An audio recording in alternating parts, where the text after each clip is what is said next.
Olá pessoal, para quem ainda não me conhece, meu nome é Walter Schwenkener, sou professor de Direito Administrativo, sou juiz federal também. Há alguns anos tenho lecionado aqui no RJ Plus com muita honra. Tenho um módulo aqui no RJ Plus e também turma de informativos, tenho participado de diversas turmas. E o objetivo dessa nossa turma aqui é preparar de forma intensiva para o Exame Nacional da Magistratura. O nosso objetivo não vai ser o de tratar dos temas, de todos os temas de direito administrativo, do edital. Eu vou, em razão até do que eu tenho visto com alunos que muitas vezes estão estudando e às vezes não conseguem a aprovação, apresentar para vocês algumas recomendações de preparação para a prova do Enem. Eu fiz uma análise do primeiro Enem, do Exame Nacional da Magistratura, o primeiro que aconteceu, e do Enem do Amazonas. E aquilo que eu imaginava efetivamente aconteceu, que é você ter perguntas, uma quantidade muito elevada, que são perguntas baseadas exclusivamente em lei ou então na jurisprudência. E aí eu aproveito para destacar o seguinte: muitas vezes o aluno se forma e se prepara para concurso público da mesma forma que ele se preparava na faculdade, na escola, para fazer uma prova. Na escola, na faculdade, você recebe uma quantidade de matéria e num belo dia você vai fazer uma prova sobre aquela matéria que você recebeu ao longo daquele mês, ao longo daquele semestre. E muitas vezes a pergunta é teórica, a pergunta é subjetiva, uma pergunta que decorre às vezes do que o professor falou numa aula específica. Preparação hoje em dia para concurso público é diferente e a prova é diferente. Como ocorreu nos últimos anos uma judicialização maior em relação às provas de concurso, para evitar subjetivismo, provas que isso acontecia às vezes, né? Apresentavam respostas teratológicas, questões que, ou então o examinador que perguntava sobre um tema que só ele sabia. Então, para evitar esse tipo de problema, as bancas estão, de um modo geral, fazendo perguntas com base naquilo que não dá para anular. E aí, né, o que, que aparece? Letra de lei e decisões do Supremo e do STJ. Foi isso, inclusive, que me fez, né, dar um curso inteiro, gravar um curso inteiro sobre informativos do Supremo e do STJ, e eu acredito fielmente que uma excelente forma de se preparar é por meio da análise desses informativos. Então fica aqui o convite, você que ainda não teve oportunidade, eu disponibilizei várias aulas gratuitamente, enfim, então para você ver como é que a metodologia e como que é importante separar um tempo do seu estudo para a análise das decisões do Supremo e do STJ, isso por meio de informativos, informativo do Supremo e do STJ. Eu tenho feito isso, enfim, é um curso dinâmico, um curso que a todo semestre que passa eu vou atualizando e tem caído questões dos últimos informativos, né? Eu até dei aula em algumas turmas de intensivo e tal, até a razão de eu estar gravando essa nossa aula hoje é essa, e aí depois que caiu a prova, todo mundo, professor, o senhor adivinhou das 10 questões, o senhor comentou todas e tal, como é que o senhor... É porque a probabilidade de cair da maneira que a gente tem visto é maior, né? Por exemplo, pergunta sobre letra de lei. Tá, mas quais leis que vão cair? Mais provavelmente vão cair. Vou dar um exemplo. Uma lei que está na moda, lei de licitações. Sempre esteve na moda e agora mais ainda, porque a nova lei de licitações, ela, enfim, é recente, introduziu algumas novidades. Então é muito comum perguntarem sobre a Lei 14.133. E aí não tem para onde fugir. É memorização. Não adianta comprar 10 livros sobre a Lei 14.133, não vai resolver. Pegar o texto. Então, por exemplo, caiu pergunta sobre dispensa, sobre inexigibilidade, e aí você tem que saber se aquela hipótese está na lei. Então, é uma lei que vale a pena investir um tempo nela. E isso eu vou fazer ao longo desse nosso encontro, né, que ideia de destacar, tema por tema, olha, esse tema aqui é importante estudar essas leis. E sempre separar tempo para jurisprudência, tempo para leitura de súmulas, súmulas vinculantes, também é importante. lá no site do STJ, há uma aba, na aba da jurisprudência, jurisprudência em teses. Ali o STJ apresenta as principais teses dele. Enfim, ali você consegue identificar os temas que são importantes em relação a cada enfim, né, questão de direito administrativo, de direito constitucional, enfim. Então, é uma boa forma de você identificar quais são aquelas matérias que são quentes. Eu também acho que vale a pena vocês, quando estiverem estudando, analisarem, eu vou até colocar aqui na tela, uma novidade no site do Supremo, que é a informação à sociedade, né? O ministro Barroso, ele criou essa metodologia de apresentação das decisões, em que você tem uma simplificação enfim, né, da apresentação do tema. Isso, para quem está estudando, você tem duas vantagens aqui. Primeiro, você consegue receber informação de uma maneira mais clara, e segundo, você consegue saber o que para o Supremo é mais importante. Então, repara o seguinte, aqui são os... Né, tem poucos ainda, porque isso é algo bem recente, mas eu acho que é valioso estudar. Quer ver? Ó, a DI 7331. Isso aqui tá super na moda. O Supremo, não faz muito tempo, julgou essa ADI, reconhecendo a constitucionalidade da Lei 13.303 na parte que disciplina a escolha dos administradores das estatais, né? Aqui eu lembro que o relator originário dessa ADI, ele votou inicialmente no sentido da inconstitucionalidade, porque isso restringiria excessivamente. Aí o Supremo disse, olha, não há nenhum problema, mas manteve aquelas nomeações que haviam sido feitas com fundamento na liminar. Está aqui, ó.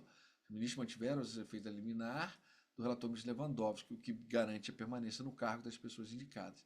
Por que isso aqui é interessante? Porque você consegue identificar de maneira muito resumida, e quem está estudando tem muito volume, né, para estudar de matéria e tal, e aqui você consegue abreviar, né, sabendo quais são as questões. Ó, e vou dizer, a DI 7331, isso aqui para cair num próximo ENAM, é muito provável que perguntem sobre esse tema. Só para vocês terem uma ideia de como, enfim, né, se estuda esse tema, né, esses temas, enfim, né, para o ENAM.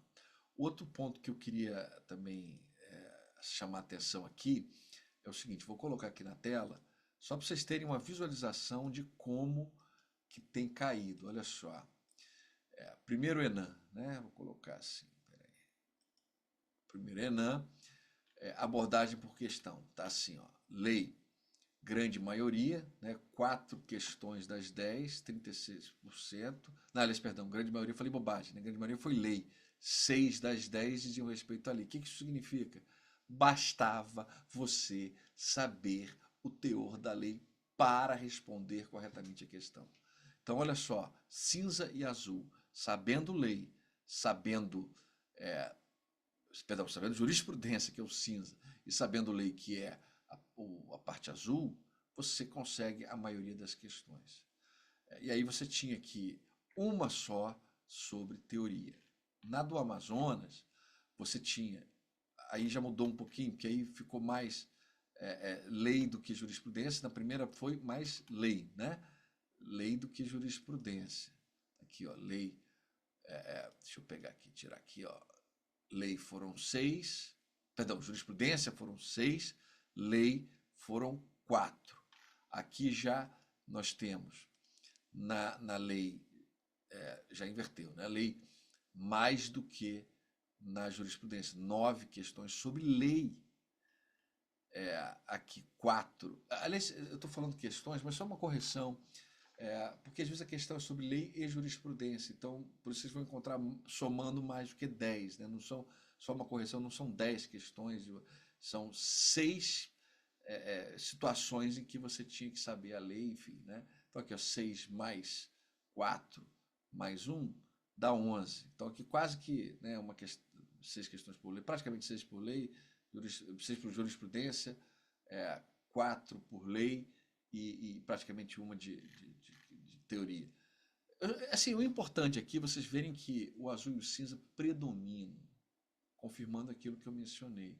Jurisprudência e lei é onde você tem que enfatizar, enfocar. E saibam que E isso não é só para o Enem, isso também é para a primeira fase da magistratura, porque do que eu tenho analisado, a prova do Enem tá como se fosse uma prova objetiva de primeira etapa, um pouco mais simples, sem muita complicação. Então, enfim, né, você se preparando para o Enem, você acaba se preparando também para a primeira prova da magistratura. Estudar súmulas vinculantes é importante, né? É fácil consultar as súmulas vinculantes no site do Supremo. Você tem lá, então, por exemplo, já caiu questão recente sobre súmula vinculante número 13, que é do nepotismo, que está super na moda também, falar sobre essa súmula vinculante em prova, né, que eu digo, né? Então, assim, a dica que eu dou, estude súmulas vinculantes na parte, pelo menos, de direito administrativo, né? Você não pode cobrar taxa de matrícula. A universidade é pública, mas pelo menos a taxa de matrícula. Não, na Europa se cobra taxa de matrícula, né? Mesmo sendo universidade pública. No Brasil isso é proibido. Né? Súmula vinculante número 15, o cálculo de gratificações e outras vantagens não incide sobre o abono utilizado para se atingir o salário mínimo. Às vezes o servidor tem um vencimento básico menor que o salário mínimo, aí a administração às vezes dá um abono, e aí você não vai calcular a gratificação sobre essas duas parcelas, mas só sobre o vencimento básico. Enfim, esses detalhezinhos, né, ó, os artigos tais, tais e tais da Constituição referem-se ao total da remuneração percebida pelo servidor. Ou seja, ele não tem direito a receber salário mínimo do vencimento básico, da remuneração global, enfim, né? Então, esse tipo de questão cai. Súmulas também é importante conhecer as súmulas, um tema que, né, para a gente já começar aqui com relação aos temas do edital, por exemplo, ato administrativo. Isso aparece em todas as provas. Como é que eu estudo o ato administrativo? Principal lei, Lei 9784 de 99, que é a lei do processo administrativo, ela recebe esse nome, mas no fundo, ela trata mais até de ato administrativo. Ali você vai encontrar o tema da competência para edição do ato, está lá nos artigos 11 a 17.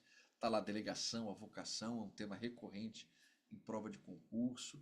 A parte da teoria das nulidades também, né? A diferença entre revogação, anulação, convalidação, isso tudo aparece nos artigos 50 da motivação do ato, 54, aliás, o 50 é da motivação, mas o 54 da teoria das nulidades, 55 convalidação, saber que a anulação se dá no prazo de 5 anos contados da edição do ato, e salvo comprovada má-fé, isso tá, é letra de lei, né? E saber que o Supremo Tribunal Federal, e uma leitura da lei combinada com o Supremo, né? O Supremo Tribunal Federal tem entendido que nos casos de flagrante inconstitucionalidade, você não limita a 5 anos o direito de anular, também nos casos de anistia, nos casos de má-fé, enfim, então há situações em que não há essa limitação. E também saber que o Supremo já reconheceu que os estados não podem modificar esse prazo de 5 anos, ampliando para 10 anos, dando ao Estado a prerrogativa de anular por 10 anos, por razão até de isonomia, né? Porque como o particular só tem 5 anos para demandar o Estado, isso nos termos do decreto 20.910 de 32, o Estado só poderia anular por 5 anos, independentemente de qual ente da federação seja. Então, o município ou o Estado não podem ter uma regra de anulação diferente dessa dos 5 anos, que está no artigo 54 da Lei 9784. Também o 55, quando trata da convalidação, ele vai mencionar quando que pode, quando que não pode convalidar, por exemplo, a convalidação, que nada mais é do que edição de um ato que expurga, com efeitos retroativos, e que expurga os vícios do ato pretérito, enfim, né? Você retira o vício, mas o ato precisa ter um defeito sanável. Se for ato nulo, não pode ser convalidado. Se for ato com nulidade absoluta, não pode ser convalidado, tem que ser ato anulável ou com nulidade relativa, né? Expressões que se equivalem. Não pode a convalidação causar lesão ao interesse público e nem prejuízo a terceiros. Isso tudo está no artigo 55 da Lei 9784. Né? Em relação também à teoria das nulidades, é fundamental ler e reler a LINDB, Lei 13.655, tem caído muito em prova, a Lei da Segurança Jurídica, é nela que nós encontramos a mudança de paradigma, no sentido de que a despeito de o ato ser inválido, é importante que a administração tenha o cuidado de evitar que os efeitos da anulação sejam mais prejudiciais do que a manutenção do ato inválido. Está lá na LINDB também o termo de compromisso, está lá a previsão de que o servidor só responde nos casos de dolo ou erro grosseiro, enfim. Então, muita coisa interessante do pragmatismo jurídico propriamente dito, né, que aparece nesses 10 artigos da LINDB. Nem são muitos artigos assim, né, e é um dos que vale a pena estudar a fundo, né?